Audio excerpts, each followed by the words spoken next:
Rob, I know it was a kind of weird game with Embiid going out, but how did you think you and Gaff were able to kind of keep the paint tight tonight and make things a little tougher for them going to the front of the rim?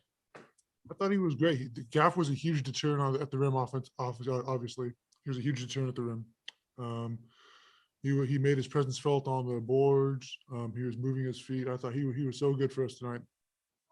And yourself? Well, things happen sometimes. Gotcha. Ava. Robin, when you're checking in after the two other centers in the rotation get 2 quick fouls, does that alter your mindset in terms of like, I need to calm things down a little bit, or I need to be careful with that, the way they're calling the game? What were you thinking going in there? Obviously, that's going to be in the back of my mind, but I think something that we talked about. While we know he likes to score from the free throw line, he likes to get some points from there. We have to be aggressive too.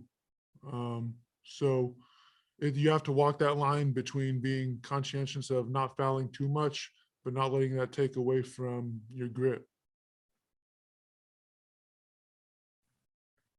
Fred.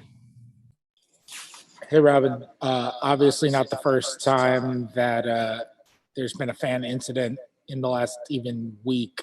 I was just curious what your reaction was to seeing the guy run onto the floor tonight.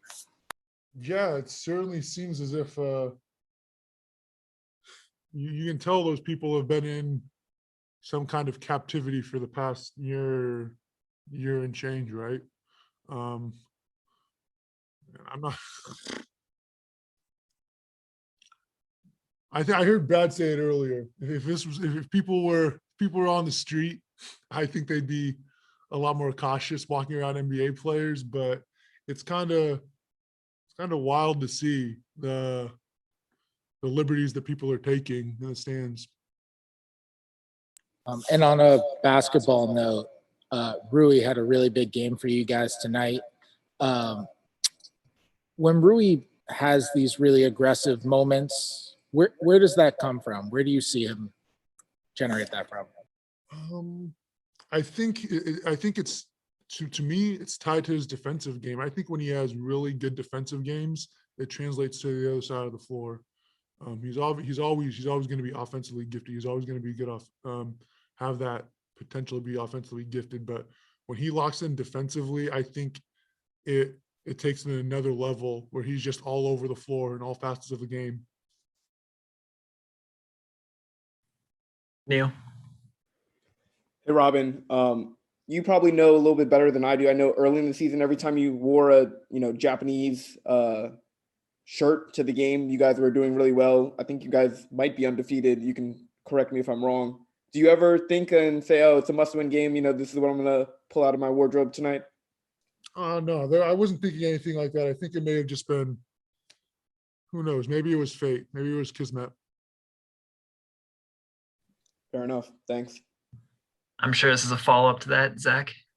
Certainly a follow-up to that, but what does it say about the mental strength of that Kagawa-san jersey that you guys are indeed undefeated with that jersey on? I mean, even when I'm not thinking about it, I guess it's putting some kind of energy out there that's it's doing something to the team. It's proving its loyalty to the squad, and I definitely need to speak up and vouch for it a little more often. I think give it a little bit of its share of attention. Does wearing that uniform into the arena also help your hook shots? Who knows? I'd love to see the studies on that.